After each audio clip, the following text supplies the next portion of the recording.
Hello again. I must apologise for my abrupt disappearance a week ago, but it was, I'm afraid, due to circumstances wholly beyond my control.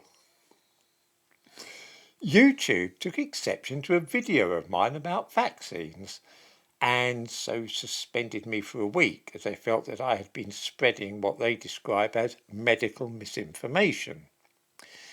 I had best choose my words very carefully now, because it was simply for describing and ridiculing what I regard as an utterly mad idea that I was suspended for a week.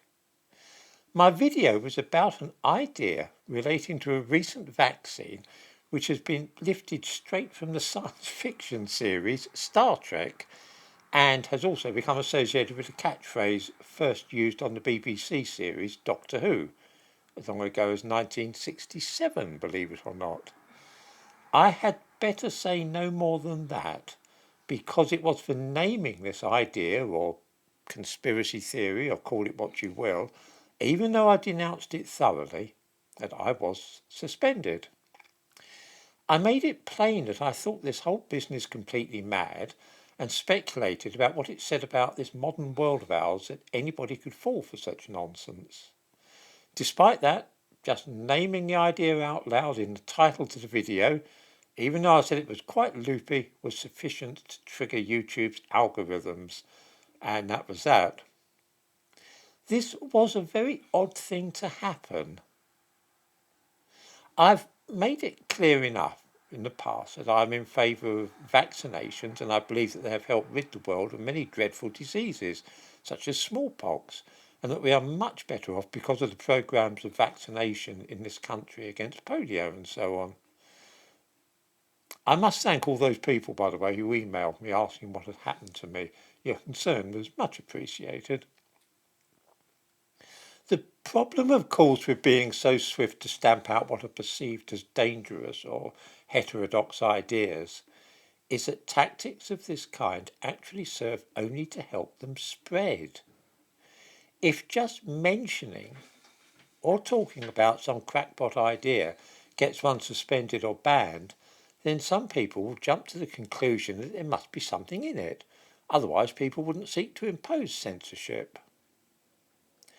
This is precisely why I thought it a good thing that Alex Jones was allowed back on Twitter. Not that I'm a fan of his, or that I believe his absolutely nutty ideas about certain events having been staged with actors. I'd best not give the outstanding example of this in case I violate another of YouTube's policies.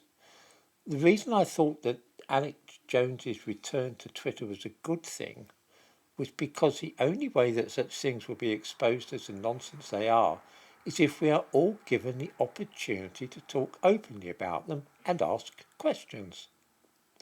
As I said last week, the truth is sure to triumph under such circumstances. If you attempt to suppress people and prevent them from even talking about, say, the Earth being flat or the moon landings faked and so on, all this does is make it look as though those in control of social media are afraid of the ideas and trying to stop them being discussed. This in turn will encourage some to claim that this reluctance to allow debate about them means that there must actually be some merit in the things. In other words, trying to stamp out mad conspiracy theories actually helps them to flourish. A beautiful instance of the law of unintended consequences.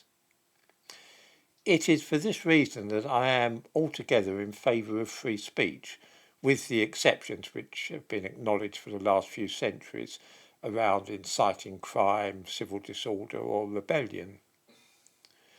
Viewers will be pleased to hear that I haven't been idle in the last week, despite producing no videos. I have begun a few new projects and I'll give details of one of them in my next video. I have found a way of disseminating my ideas which will not be subject to the whims of various algorithms.